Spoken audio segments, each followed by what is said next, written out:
Hello बच्चों, तो चलिए अपना प्रश्न पढ़ते हैं। संचार व्यवस्था में संदेश से क्या तात्पर्य है। इस प्रश्न में अपन को संचार व्यवस्था में संदेश के बारे में बताना है। तो चलिए प्रश्न के लिए मुख्य अवधारणा की चर्चा करते हैं। मुख्य अवधारणा,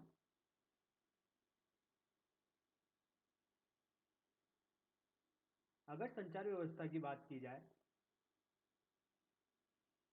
तो संचार व्यवस्था में होता क्या है, एक प्रक्रिया होती है जिसमें सूचना या संदेशों को जो किए जाते हैं,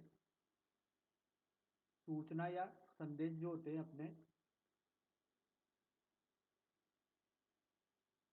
इन सूचनाओं को एक व्यक्ति से दूसरे व्यक्ति तक पहुंचाना या एक उपकरण से दूसरे उपकरण तक पहुंचाना, यही होती है अपनी संचार व्यवस्था।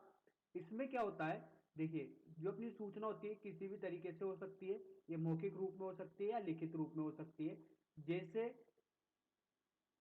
ये एक व्यक्ति है और ये दूसरा व्यक्ति है।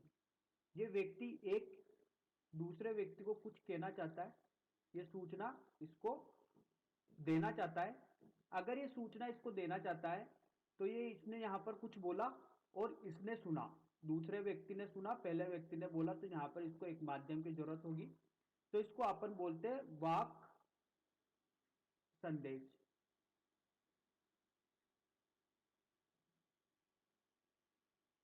संचार व्यवस्था में यह भी एक संदेश का क्या हो गया है, रूप हो गया है। दूसरे तरीके से अगर अपन बात करें, एक कंप्यूटर से कोई संदेश दूसरे कंप्यूटर तक पहुंचाना, संकेतों के रूप में अगर अपन यहां पर बात करें तो एक संकेत एक कंप्यूटर से निकलेंगे, वो दूसरे संकेत दूसरे कंप्यूटर में जाएंगे। और एक व्यक्ति अगर यहां पर एक संकेत को भेजना चाहता है दूसरे व्यक्ति के पास, तो वो ये भी एक जरिया होता है, ये भी एक माध्यम होता है कि वो अपनी सूचनाओं को इस तरीके से क्या कर सकता है, प्रेषित कर सकता है। तो संचार व्यवस्था में सूचनाओं का या संदेश का एक स्थान से दूसरे स्थान पर एक व्यक्ति से दूसरे व्यक्ति तक पहुंचाना ही क्या कहलाता है, आपन का संचार व्यवस्था कहलाता है। और संदेश क्या होता है, अब देखिए बच्चों, अपने प्रश्न के मुख्य हल पर देखते हैं। संदेश क्या होता है,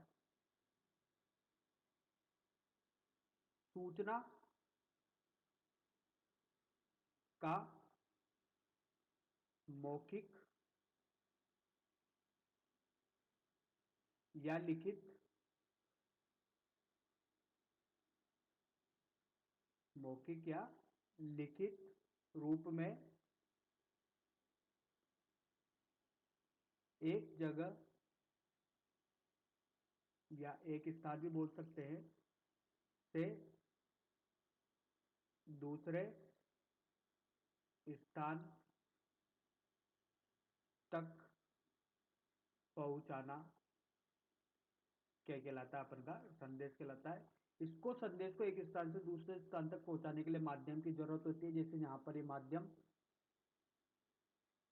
वाक संदेश में हवा हो गया, कंप्यूटर के केस में यहां पर तार हो गया। तो ये माध्यम जो देता है वो देता है चैनल, जिसकी वजह से संदेश एक स्थान से दूसरे स्थान पर जा सकता है। तो बच्चों, आशा करता हूं आपको यह हल समझ में आया होगा। धन्यवाद।